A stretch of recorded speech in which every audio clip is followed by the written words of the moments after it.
एगो मैथिली गीत सुनियो। राम जी के छन।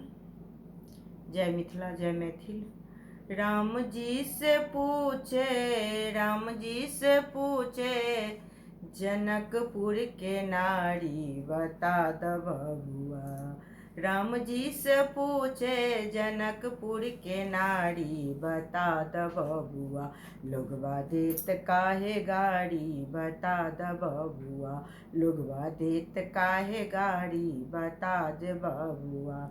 तोहरा से पूछे ओ धनुषधारी, तोहरा से पूछे ए धनुषधारी। एक भाई घोड़ा, एक भाई घोड़ा, एक कियो कारी बता द बबुआ।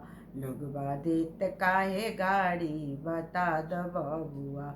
लोगवा देत काहे गाड़ी बता द बबुआ।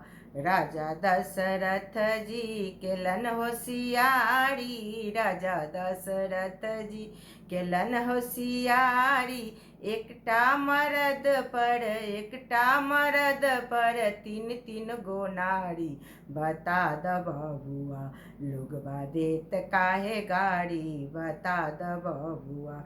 लोगवा देत काहे गाड़ी बता द बबुआ।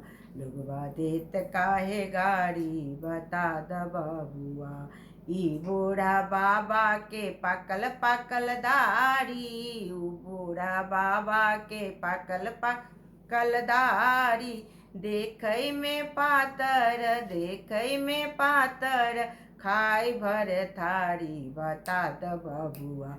लोगवा देत काहे गाड़ी बता द बबुआ। लोगवा देत काहे गाड़ी बता द बबुआ। लोगवा देत काहे गाड़ी बता द बबुआ। लोगवा देत काहे गाड़ी बता द बबुआ। राम जी से पूछे जनकपुर के नारी बता द बबुआ। लोगवा देत काहे गाड़ी बता द बबुआ। लोगवा देत काहे गाड़ी बता द बबुआ। लोगवा देत काहे गाड़ी बता द बबुआ।